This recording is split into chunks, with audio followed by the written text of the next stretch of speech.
Now, as we all know, companies usually set out to make a profit on the goods and services they sell. However, that's not always the case. So today, we're going to look at a strategy called the loss leader and why companies may decide to use it. Basically, a loss leader is a product or service that the company is willing to sell at a very low price, even though it will lead to a financial loss. For instance, brand new products are often sold at a special promotional or introductory price. The idea is that this low price will help spread the word about the product, so in essence, it serves as a form of marketing. The low price will tempt people to at least try it once. And then, if the product's a hit, there will be enough loyal customers that will continue to purchase it even once the company has increased the price. So the rationale is that the short-term loss is worth the potential long-term gain. However, it should be noted that this strategy is of course highly risky. After all, there's nothing stopping customers from switching to other brands once the introductory price disappears. And obviously any decision which involves a financial loss has to be carefully calculated. Large companies may have the financial power to take this sort of risk, but for a new or small company, the financial implications are huge.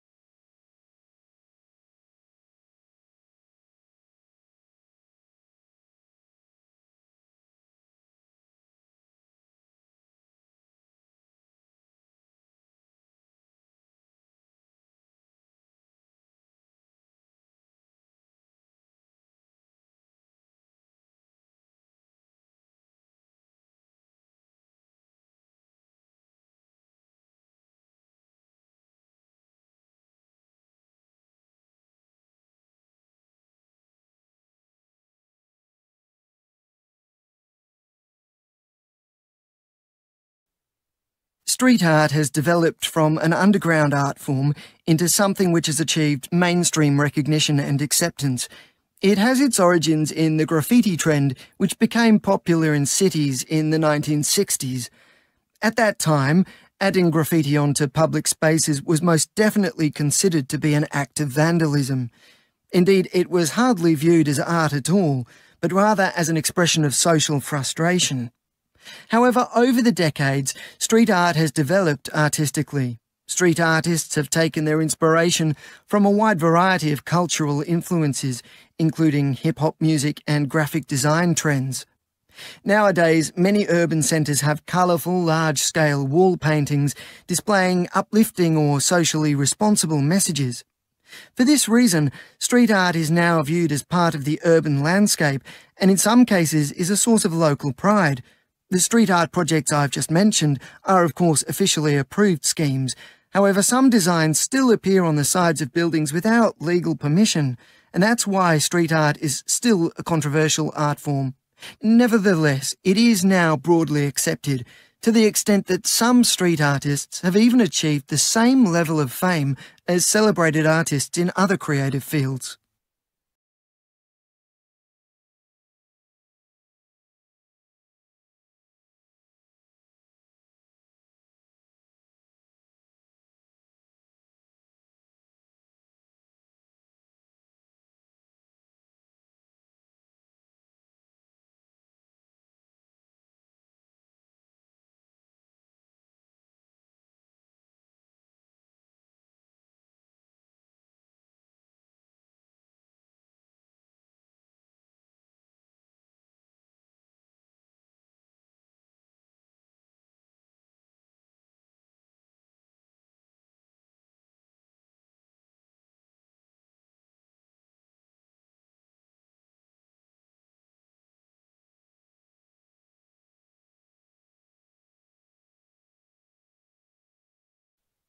For many elite athletes, nutrition has become something of an obsession. It's been credited with giving them the edge over their rivals and ensuring the best possible performance, as well as benefiting general well-being. This faith is backed up by a wealth of evidence. For example, it's a long-established fact that high-protein food should be consumed immediately after an intense bout of strenuous activity to aid the recovery of muscles. Given the high stakes involved, the most enlightened football managers and players in the highest echelons of the game were quick to latch onto this trend and sought out the services of professional nutritionists and chefs. This has slowly filtered down to all levels of the game, and there's been a growing recognition that nutrition can be used as an important weapon, which can be modified to maximize the well-being of each individual in the squad. Long gone are the days of the ubiquitous post-match pizza deliveries to locker rooms. And you'd be hard-pressed these days to find a top player who doesn't have a personal chef and who doesn't subscribe to a strict dietary regime.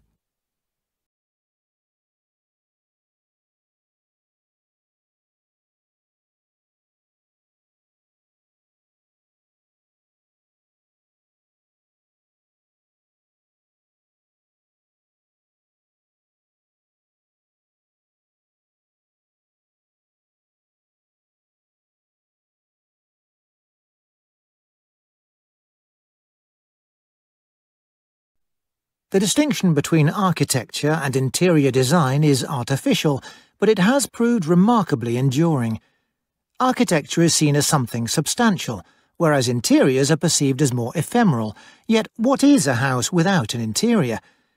An exhibition at the Vitra Design Museum in Weil am Rhein in Germany gives us the opportunity to examine the evolution of domestic interior design and its complex relationship with architecture, politics and progress. Interior design as a discrete discipline dates back to the 18th century. In the 19th century, the interior became a cultural battlefield. Many of the most prominent writers, including Charles Dickens, Edgar Allan Poe and Edith Wharton, wrote about the importance of good design in the home. It became seen as a site of social progress, didactic intent and self-expression for women. Critically, it was also captured as a tool for growth, a driver of design, manufacture and wealth creation.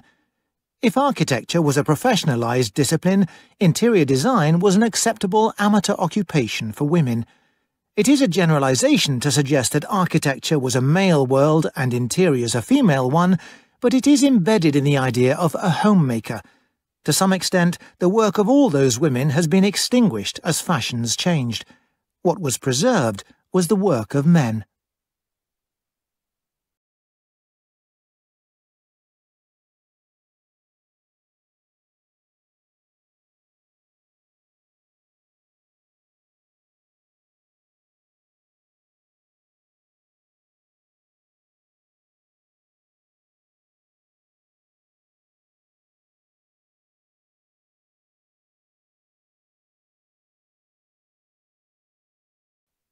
Today, the Sahara is one of the Earth's largest deserts.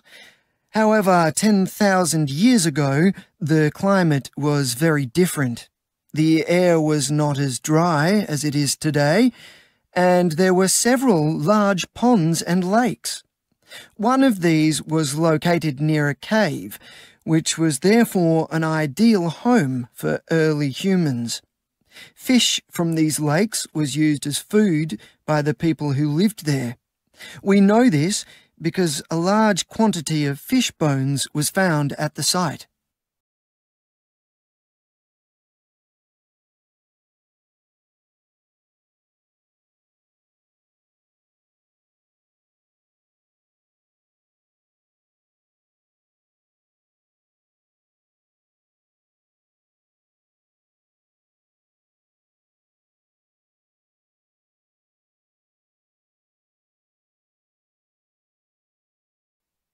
While we have explored space and sent people to the moon, one area that remains a bit of a mystery is our own brain.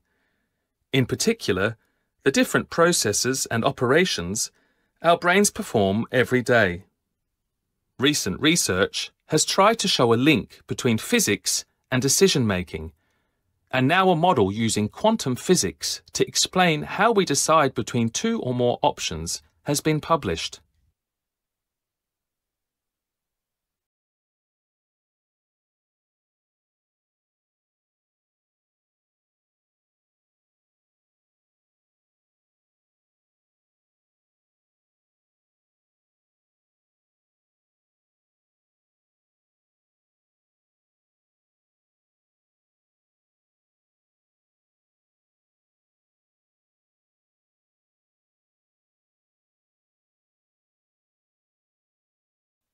In retail, logistics is the process of storing and transporting goods and delivering them to the customer. You may not have considered logistics as being central to a business. Well, think again. People think of stores and websites as the customer-facing part of a business, but if logistics doesn't deliver, both literally and metaphorically, it can let the whole business down. It's not the promise of a product that a customer wants, it's the actual product delivered properly when they expect it. If they can track the package in real time, then that gives them even more satisfaction, as they can plan their time around the delivery and ensure they're at home to receive it, rather than having to set a much larger window of time aside.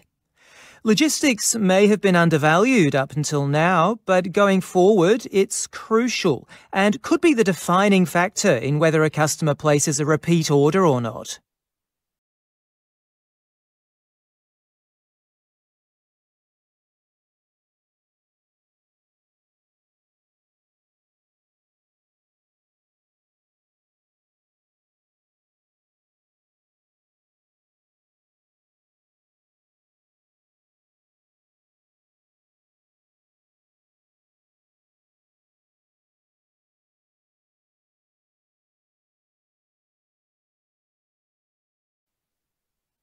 Public speaking is difficult at the best of times. But what if the public speaker is in a position of authority? Such was the case for the British King, King George VI. He had a speech impediment known as a stutter that made it very difficult for him to pronounce certain sounds, such as the k in king. And, in a cruel twist of fate, his reign coincided with the advent of mass communication. This meant that news could be broadcast via the radio, which was then known as the wireless. At the time, speech problems were seen as a sign of mental weakness, and whenever King George spoke over the wireless, his speech impediment could be heard by the nation. Despite this, King George showed great strength of character by working to rectify his speech with a speech therapist, who gave him exercises such as tongue twisters to do. For those of you who don't know what they are, she sells seashells on the seashore is an example of one. Anyway, it's thought that a breakthrough for the king's speech happened as he started to believe that his speech impediment was something physical that he could change. The consequential improvements resulted in him gaining in confidence, and that led to further improvements.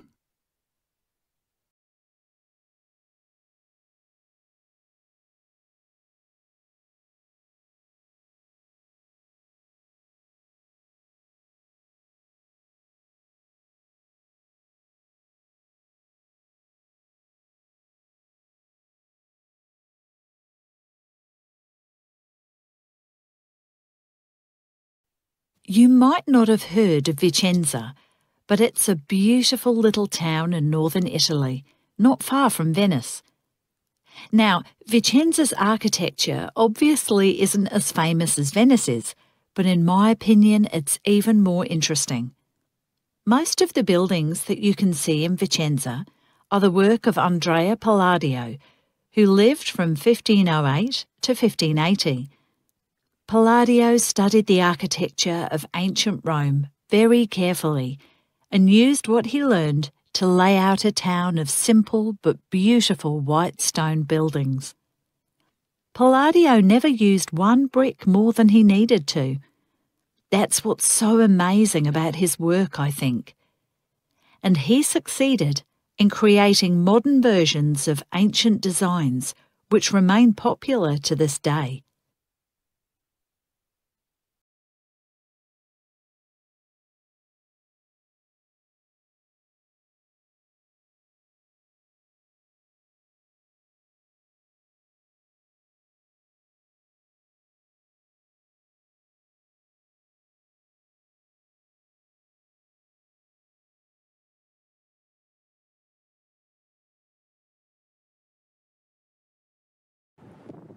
Winters in Tallinn, the capital of Estonia, can be long and cold, but it's hardly a place frozen in time. In fact, in less than 30 years, Estonia has gone from being an impoverished member of the Soviet Union to one of the most technically advanced countries in the world.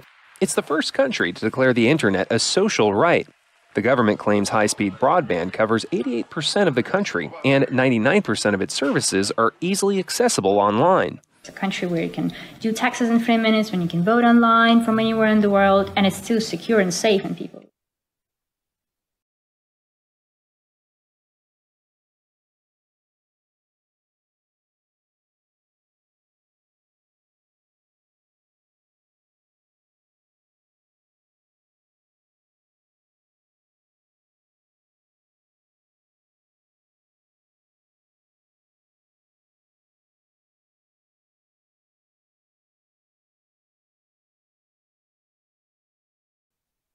As most of us are aware, there's a problem with misinformation, disinformation in the news, fake news, some people call it. And we wanted to find a way to address that. This allows citizens to get involved in a process, kind of a collective intelligence process, where they take an article and within 30 minutes, they've done all sorts of little assessments on the article that then are stitched together so that the article gets a credibility score. And we can also display on the article labels that will show and point out for a newsreader as they're reading inferential mistakes, argumentative fallacies, psychological biases. So this is going to change the way people read the news. And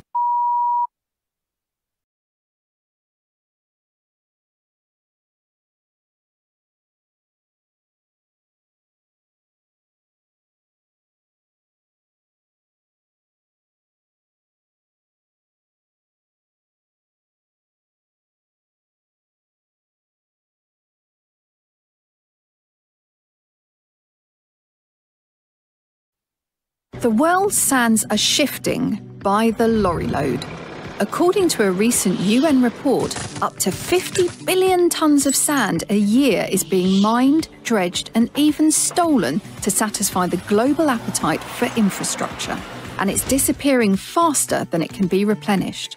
The plunder of lakes, rivers and coastal areas cuts biodiversity, destroys fishing communities, causes pollution, lowers the water table and increases the risk of flooding. There are two types of sand. The first is mineral sand, which comes mainly from riverbeds and coastal areas like beaches. The second type is aggregates. That's a generic term for crushed rock, sand and gravel. It's coarser, easier to bind, and the construction industry loves it. The plunder tends to happen in countries with rapidly growing infrastructure and where rules are lacking, not enforced, or where there's corruption. The UN now wants to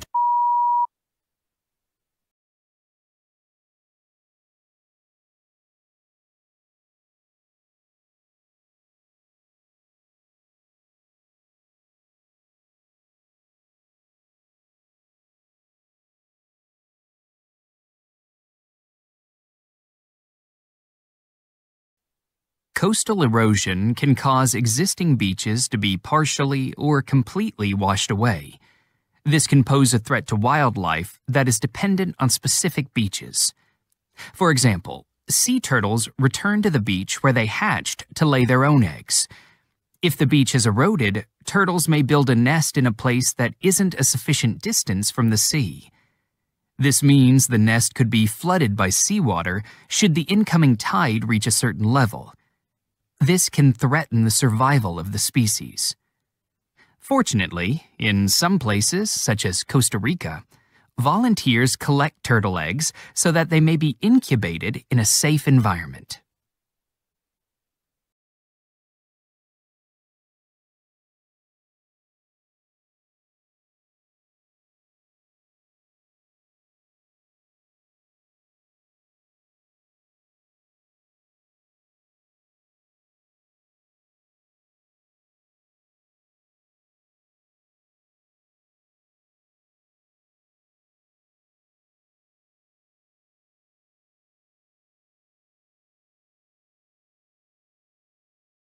Trees are indispensable in the natural world, and they could hold the key to the survival of the planet.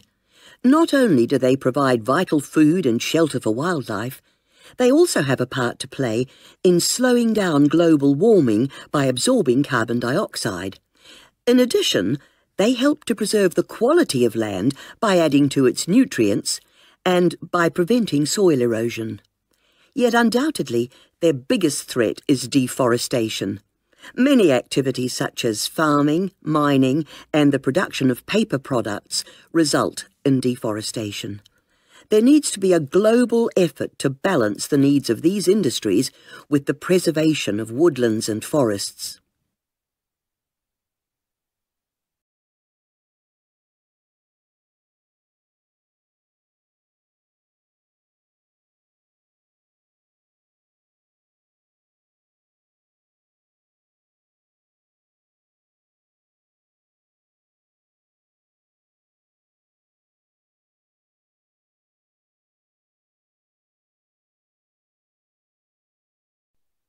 Discover more about the campus in our Guide for New Students.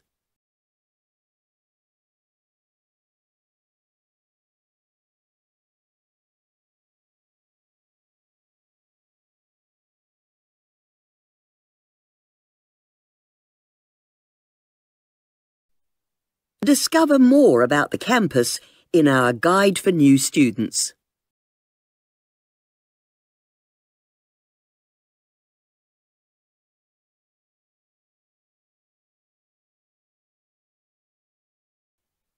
Technology is helping scientists develop new methods of protecting the environment.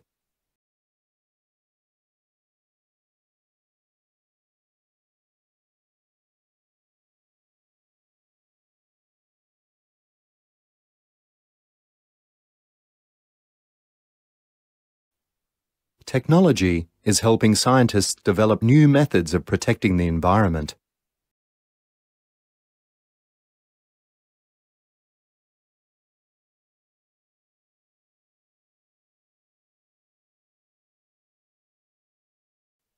Using different types of assessment encourages the development of various skills.